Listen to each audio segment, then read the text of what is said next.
अहम खबर से आपको आगाह करेंगे। डेरा इस्माइल खान में मुख्तलिफ कार्रवाइयों के दौरान 27 दहशत गर्दों को हलाक कर दिया गया है।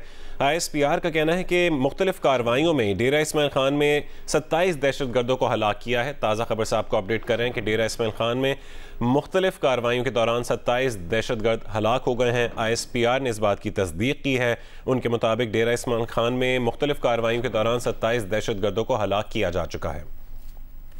अहम खबर से आपको आगाह कर रहे हैं कि डेरा इस्माइल खान में मुख्तलिफ कार्रवाइयों के दौरान 27 दहशत गर्दों को हलाक कर दिया गया है।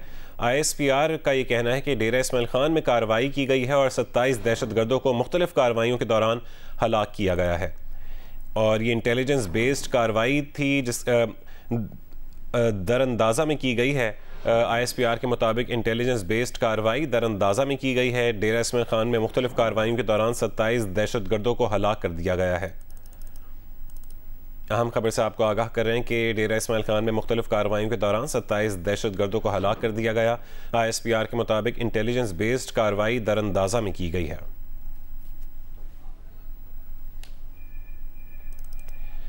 11 और 12 दिसंबर की दरमियानी रात DI खान में दहशत गर्दों की सरगर्मियाँ देखने में आई हैं। ISPR के मुताबिक डेरा इस्माइल खान के मुख्तलिफ इलाकों में कार्रवाइयाँ की गईं और 27 दहशत गर्दों को हलाक किया गया है। ये एक इंटेलिजेंस बेस्ड कार्रवाई दरअंदाज़ा में की गई है जब 11 और 12 दिसंबर की दरमियानी रात DI खान में दहशत गर्दों की सरगर्मियाँ देखने में आईं।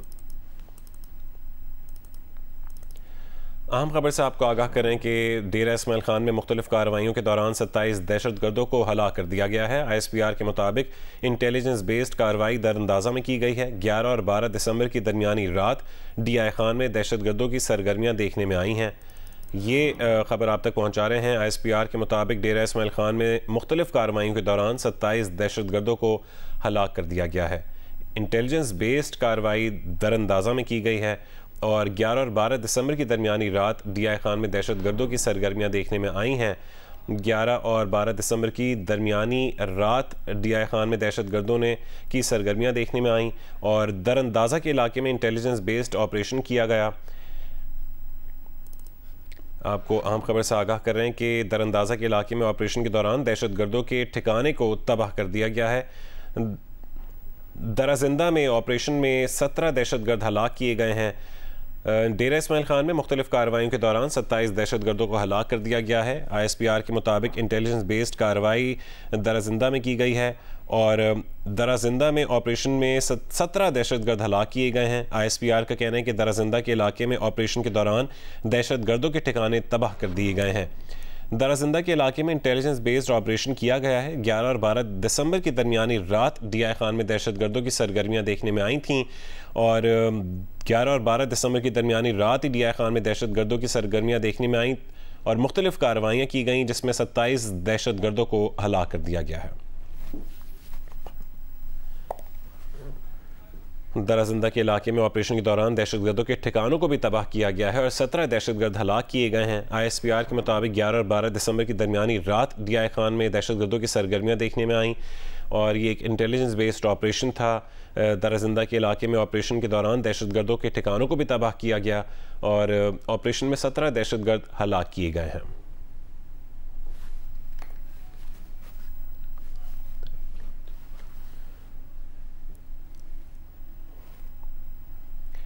डेरा इस्माइल खान में मुख्तलिफ कार्रवाइयों के दौरान 27 दहशत गर्दों को हलाक किया गया है। ISPR के मुताबिक इंटेलिजेंस बेस्ड कार्रवाई दराजिंदा में की गई है।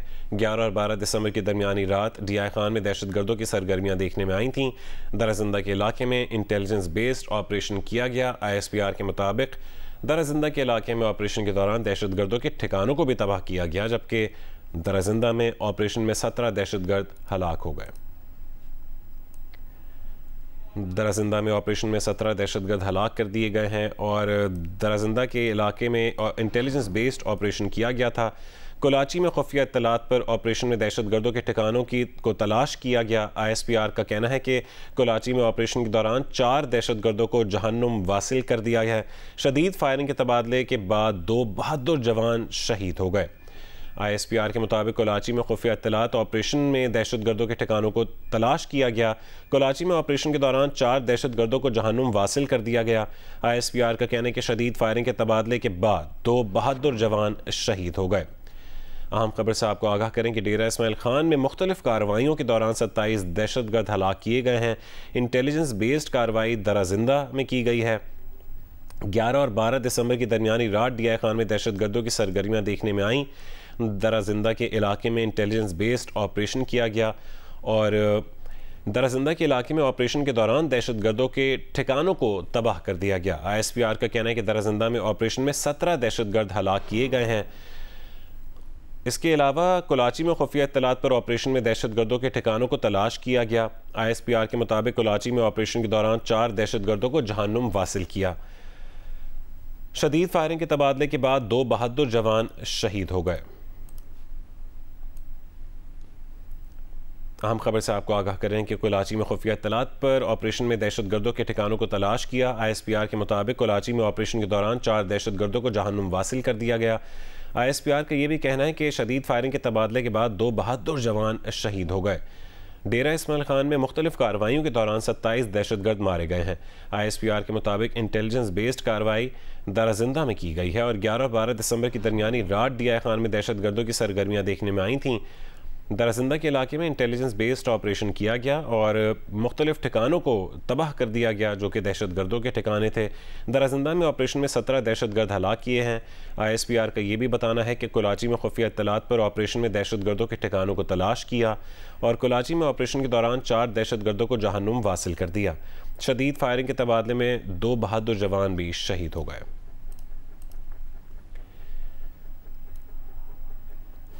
डेरा इस्माइल खान में मुख्तलिफ कार्रवाइयों के दौरान 27 दहशतगर्दों को हलाक कर दिया गया है। ISPR के मुताबिक इंटेलिजेंस बेस्ड कार्रवाई दराजिंदा में की गई है। 11 और 12 दिसंबर की दरमियानी रात डीआई खान में दहशतगर्दों की सरगर्मियाँ देखने में आई थीं। ISPR का ये भी बताना है कि दराजिंदा के इलाके में इंटेलिजेंस बेस्ड ऑपरेशन किया गया था। दराजिंदा के इलाके में ऑपरेशन के दौरान दहशतगर्दों के ठिकानों को तबाह कर दिया गया। दराजिंदा में ऑपरेशन में 17 दहशतगर्द हलाक किए गए हैं। कुलाची में इंटेलिजेंस पर मबनी एक और ऑपरेशन में दहशतगर्दों के ठिकानों को मौसर अंदाज में तलाश किया है। ISPR का बताना है कि जिसके नतीजे में 4 दहशतगर्दों को जहन्नुम वासिल कर दिया है। शदीद फायरिंग के तबादले के बाद 2 बहादुर जवान भी शहीद हो गए। मारे गए दहशतगर्द सिक्योरिटी फोर्सेस के खिलाफ दहशतगर्दी की मुतादिद कार्रवाइयों में मुलविस थे। हलाक दहशतगर्द मासूम शहरियों के कत्ल में भी सरगर्म थे। ISPR के मुताबिक कार्रवाइयों के दौरान असलहा, गोला बारूद और धमाका खेज मवाद भी बरामद किया गया है। आज सुबह 6 दहशतगर्दों के एक ग्रुप ने दराबन में सिक्योरिटी फोर्सेस की चौकी पर हमला किया। दहशतगर्दों की चौकी में दाखिल होने की कोशिश को मौसर तरीके से नाकाम बना दिया है, जिसके बाद दहशतगर्दों ने बारूद से भरी गाड़ी को चौकी में टकरा दिया। ISPR के मुताबिक धमाकों के नतीजे में इमारत गिर गई, जिससे मुतादिद हलाकतें हुई हैं। 23 बहादुर सिपाहियों ने शहादत को गले लगाया है, जबकि तमाम 6 दहशतगर्दों को मौसर तरीके से जहन्नुम वासिल कर दिया गया। दहशतगर्दों ने बाद में खुदकुश हमला किया। कुलाची में इंटेलिजेंस पर मबनी एक और ऑपरेशन में दहशतगर्दों के ठिकाने को मौसर अंदाज में तलाश किया। ISPR के मुताबिक जिसके नतीजे में 4 दहशतगर्दों को जहन्नुम वासिल कर दिया है। धमाकों के नतीजे में इमारत गिर गई, जिससे मुतादिद हलाकतें हुई हैं। ISPR का कहना है कि 23 बहादुर सिपाहियों ने शहादत को गले लगाया है, जबकि तमाम 6 दहशतगर्दों को मौसर तरीके से जहन्नुम वासिल कर दिया गया। दहशतगर्दों ने बाद में खुदकुश हमला किया। दहशतगर्दों की चौकी में दाखिल होने की कोशिश को मौसर तरीके से नाकाम बनाया गया, जिसके बाद दहशतगर्दों ने बारूद से भरी गाड़ी को चौकी में टकराया। ISPR के मुताबिक धमाकों के नतीजे में इमारत गिर गई, जिससे मुतादिद हलाकतें हुई हैं। 23 बहादुर सिपाहियों ने जाम शहादत नोश किया, जबकि तमाम 6 दहशतगर्दों को मौसर तरीके से जहन्नुम वासिल कर दिया गया है। दहशतगर्दों ने बाद में खुदकुश हमला भी किया। हलाक दहशतगर्द मासूम शहरियों के कत्ल में भी सरगर्म थे। कार्रवाइयों के दौरान असलहा, गोला बारूद और धमाका खेज मवाद भी बरामद किया गया है। ISPR के मुताबिक आज सुबह 6 दहशतगर्दों के एक ग्रुप ने दराबन में सिक्योरिटी फोर्सेस की चौकी पर हमला किया। दहशतगर्दों की चौकी में दाखिल होने की कोशिश को मौसर तरीके से नाकाम बना दिया गया, जिसके बाद दहशतगर्दों ने बारूद से भरी गाड़ी को चौकी में टकरा दिया। धमाकों से 23 बहादुर सिपाही शहीद हो गए। ISPR के मुताबिक कुलाची में इंटेलिजेंस पर मबनी एक और ऑपरेशन में दहशतगर्दों के ठिकाने को मौसर अंदाज में तलाश किया गया, जिसके नतीजे में 4 दहशतगर्दों को जहन्नुम वासिल कर दिया गया है। शदीद फायरिंग के तबादले के बाद 2 बहादुर जवान शहीद हो गए हैं। धमाकों के नतीजे में इमारत गिर गई, जिससे मुतादिद हलाकतें हुई हैं। 23 बहादुर सिपाहियों ने जाम शहादत नोश किया है और ISPR का कहना है कि तमाम 6 दहशतगर्दों को मौसर तरीके से जहन्नुम वासिल कर दिया है। आज सुबह 6 दहशतगर्दों के एक ग्रुप ने दराबन में सिक्योरिटी फोर्सेस की चौकी पर हमला किया था, जिसके नतीजे में 23 बहादुर सिपाहियों ने शहादत को गले लगाया। ब्रिगेडियर रिटायर्ड राशिद वली साहब इस वक्त हमारे साथ टेलीफोन लाइन पर मौजूद हैं। आपने ये खबर देखी, ब्रिगेडियर रिटायर्ड राशिद वली साहब, क्या कहेंगे? मौसर तरीके से कार्रवाई की गई है, आज 23 बहादुर सिपाहियों ने जाम शहादत नोश किया, लेकिन तमाम 6 दहशतगर्दों को मौसर तरीके से जहन्नुम वासिल कर दिया गया है। जी बिल्कुल, मैंने ये देखा है। और ये दरजिंदा के इलाके में पहले उन्होंने एक व्हीकल बॉर्न आईडी के जरिए हमला किया दहशतगर्दों ने, फिर कोलाची के इलाके में हमला किया। ऑन स्पॉट रेजिस्टेंस से उसको पहले तो पसपा किया गया, नाकाम किया गया हमले को, और उसके बाद उनको इंटेलिजेंस बेस्ड ऑपरेशन के जरिए कॉर्डन ऑफ करके, जो सर्च एंड कॉर्डन एक क्लासिक काउंटर इंसर्जेंसी का तरीका होता है, उन पे हमला किया गया और उनमें से 27 जो दहशतगर्द हैं उनको जहन्नम वासिल किया गया। अब ये इंडिकेट करता है जितना जो रीजन है south Waziristan, DI Khan, lucky Marwat, इसका जो बॉर्डर है अफगानिस्तान का, वो TTP की आमदोरफ्त, वो IAG जो अबूरी हुकूमत है उसकी शय पे ये काफी फ्री मूवमेंट है। और ये हॉटस्पॉट्स बने हुए थे और इस हॉटस्पॉट को खत्म करने के लिए, इस एरिया को कम्प्लीटली सैनिटाइज करने के लिए एक प्रॉपर कैंपेन उसको मुनज़्ज़म तरीके से की गई। उस कैंपेन के मुताबिक there is no tolerance and high risk high reward operations अभी यहाँ प्लान किए जा रहे हैं। और इन सिंपल वर्ड्स, इस किस्म के ऑपरेशंस का मतलब ये होता है कि उसमें अपनी भी कैजुअल्टी हो सकती है, क्योंकि ये हार्डन्ड एंट्रेंच्ड जो दहशतगर्द हैं इनको फ्लश आउट करते हुए there is no other way, there is no clean way of eliminating them। और उसमें 10 ब 10 लड़ाई की भी जरूरत पड़ जाती है, उसमें स्नाइपिंग, उसमें इनको मुख्तलिफ तरीकों से कॉर्डन करना। तो it's a very difficult messy fight, और पूरी कौम को इसका इदराक होना चाहिए कि इस वक्त जो आपकी जो फौज है वो किस किस्म की सख्त और दुश्वार जंग में ये मुलव्वस है। और 27 हार्डन दहशतगर्दों को जहन्नुम वासिल करना कि it's not a mean feet. और ये हमारे जो जवानों ने अपने ब्लड से ये एक इंच जो है वो उनसे दोबारा ये ले रहे हैं, जिसमें वो आके इस्टेब्लिश होने की कोशिश कर रहे हैं। और इंशाल्लाह ये it will be bearing very positive fruit. और इनको वहां से जब सैनिटाइज करने के बाद फर्दर इनको जो इंटेलिजेंस बेस्ड ऑपरेशंस के जरिए इनकी जो बेसिस हैं उस पे the battle will be taken to their basis as well जी। और I think this is the ठीक है। राशिद वली साहब, आप भी हमारे साथ लाइन पर ही मौजूद रहेगा। अभी हमें ज्वाइन किए सीनियर सहाफ़ी और तजिया निगार सलीम साफ़ी साहब ने। सलीम साफ़ी साहब, ये आज आपने खबर देखी कि 23 बहादुर सिपाहियों ने जाम शहादत नोश किया है, और कुलाची में भी इंटेलिजेंस पर मबनी एक ऑपरेशन किया गया जिसमें 2 बहादुर जवान शहीद हो गए। क्या कहेंगे आप? देखिए, ये तो आज चूंकि वाक़या बहुत बड़ा है जिसमें दोनों तरफ से बड़े पैमाने पर नुकसान हुआ है, इसलिए ये हमारे मीडिया का मौजू बन गया।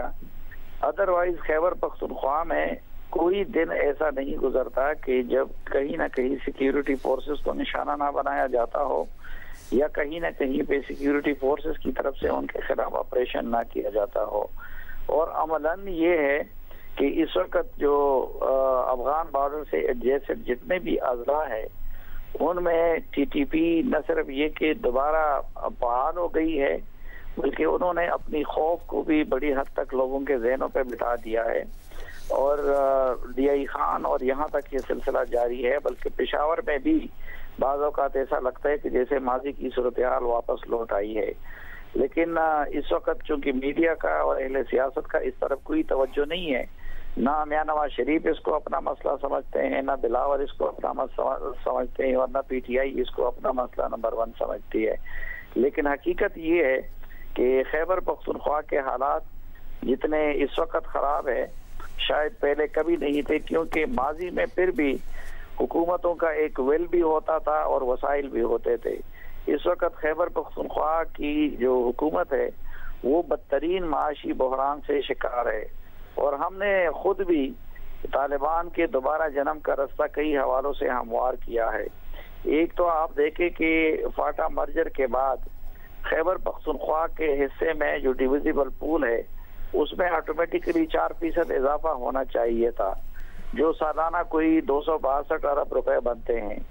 लेकिन वफाकी हुकूमत इमरान खान की हो या शहबाज शरीफ की हो या अभी निगरान हो, उसमें किसी ने भी, यानी आबादी खैबर पख्तूनख्वा का हिस्सा बन गया लेकिन उसके हिस्से की रकम पख्तूनख्वा को नहीं मिल रही है।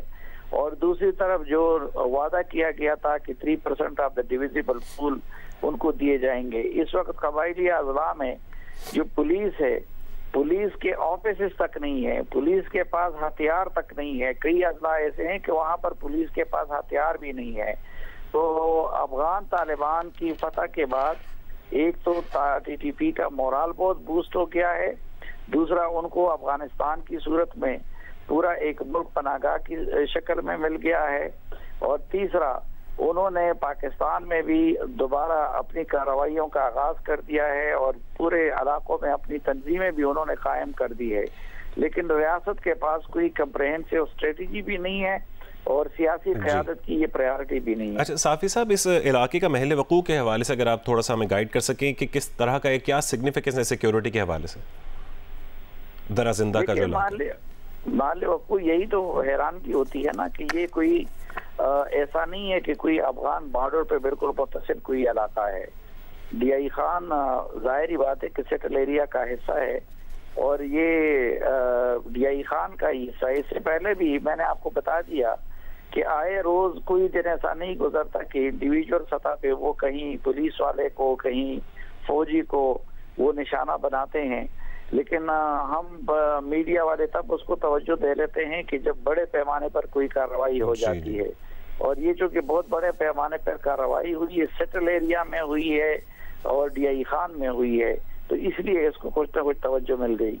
ठीक है, ब्रिगेडियर रिटायर्ड वक़ार हसन साहब ने भी हमें ज्वाइन किया है। ब्रिगेडियर रिटायर्ड वक़ार हसन साहब, ये खबर आज आई, बड़ी खबर है कि धमाकों से 23 बहादुर सिपाही शहीद हो गए हैं। ISPR ने इस बात की तस्दीक की है। अब जैसा सलीम साफ़ी साहब फरमा रहे थे कि TTP अब दोबारा बहाल हुई है और उनका मोराल बूस्ट हुआ है अफगानिस्तान में जो तालिबान की हुकूमत आई, आप क्या कहेंगे? आई थिंक अफगानिस्तान से जो terrorism as a tool of policy जो है हमेशा इस्तेमाल हुआ है और सक्सेसिव गवर्नमेंट से यूज किया। इवन अमेरिकन प्रेजेंस में ऐसा होता रहा। जब अमेरिकन खिला हुआ तो एक्सपेक्टेड था, बिकॉज पाकिस्तान ने इसमें डिप्लोमेटिकली भी इनको बड़ी सपोर्ट की। आपको याद होगा पहले इन्वेस्टमेंट कॉन्फ्रेंस इस्लामाबाद में मेनली अफगान गवर्नमेंट के लिए थी, डिप्लोमेटिकली बहुत एफर्ट की इनकी रिकग्निशन के लिए। इनकी भारत में इनकी एम्बेसियां बंद हैं, इतनी बेसिकली मुनाफकत है, और एक तरफ वो टेररिज्म को सपोर्ट भी करता है। तो आई थिंक एक तो ये फैक्टर है कि ये चीज खत्म होनी चाहिए, लेकिन इसमें इनके साथ एविडेंस जो शेयर किए गए हैं तालिबान गवर्नमेंट के साथ, इंटेलिजेंस एविडेंस है पॉलिटिकल लेवल पे, इवन UNGA में प्राइम मिनिस्टर ने इस चीज को उठाया और ये इसमें बड़ा क्लियरली जो है TTP की जो क़यादत है इनके साथ, जहाँ फिर तेरी इसकी फोटोग्राफ्स तक है। अगर अभी डिनाइल मोड में है तालिबान गवर्नमेंट, वो समझते हैं जी किस तरीके से अंडरमाइन करके एक स्पेस क्रिएट करेंगे, जो पहले ख्याल था इनका, स्पेशली जो बॉर्डरिंग रीजन है। तो मेरे ख्याल में ये इनकी खाम ख्याली है। अभी जो डिसीजन है पोलिटिकल मिलिट्री लीडरशिप का वो यही है कि इसकी बेखुनी की जाएगी और इसको लड़ा जाएगा। पाकिस्तान ने 12 साल पहले जो है दहशतगर्दी की जंग लड़ी है और आपको याद होगा इसमें इवन माइग्रेशन हुई, इंटरनल माइग्रेशन हुई और अवाम ने बड़ा साथ दिया। तो ये इनकी लास्ट डिच एफर्ट है। मेरे ख्याल में 23 और खत्म होने वाला 24 एंड तक इंशाल्लाह ताला इसका कला की कम किया जाएगा। दूसरा जो रिपेट्रिएशन है इलीगल अफगान्स की तकरीबन 17.5 लाख है और हमें $4 अरब साल का पड़ रहा है। उसके अंदर बहुत ज्यादा स्पेस क्रिएट हुई थी बिकॉज बड़ा मुश्किल था आइडेंटिफाई करना कौन आ रहा है कौन जा रहा है। तो उसकी भी I think definitely across the border भी तकलीफ है और भारत को सबसे ज्यादा है। Unfortunately within Pakistan there are sub nationalist groups हैं, पॉलिटिकल लीडर्स हैं जिनका वोट बैंक है शायद इसके साथ कनेक्टेड, जिस तरह फरतुल्लाह बाबर साहब लेके गए दरखास्त सुप्रीम कोर्ट में। And I don't know courts इस चीज को सुनती भी क्यों है जब एक एडमिनिस्ट्रेटिव फैसला है पाकिस्तान के हक में। तो ऑल टोल्ड ये आई थिंक एक स्पेस क्रिएट हुई है और इसमें ये फाइट भी जारी रहेगी। आज की जो आपने रिपोर्ट देखी होगी उसमें दहशतगर्दों को भी ठिकाने लगाएगा। फिर एक सुसाइड व्हीकल ने जब स्ट्राइक किया तो आई थिंक वहां पे जो बिल्डिंग थी उसकी छत कोलैप्स हुई, मेनली उससे ज्यादा नुकसान हुआ। लेकिन शहादतों की एक लिस्ट है, पेशावर आप चले जाएं वो एक वॉल ऑफ ऑनर है, उसमें हजारों जवानों और ऑफिसर्स की 3 स्टार से लेकर सिपाही तक की कुर्बानी है। और इतने कई लोग आई वुड से के बेहिस हैं, specially related to some political parties को अंडरमाइन करते हैं, इस चीज का ठट्ठा उड़ाते हैं, नॉट रियलाइजिंग कि यही कुर्बानी जिसकी वजह से आज आप और मैं आराम से बैठ के बात कर रहे हैं। सो एक तो ये है, इस चीज को आई थिंक आइडेंटिफाई करने की जरूरत है। दूसरा, कौम को जिस तरह ज़रब अज़्म और रद्दुल फसाद में यूनाइटेड रही, बिहाइंड देयर फोर्सेस की जरूरत है। पुलिस की बहुत बेशुमार कुर्बानियां हैं, लॉ एनफोर्समेंट की हैं, सिविल एडमिनिस्ट्रेशन है, FC है, आर्मी है और बाकी सर्विसेज भी हैं।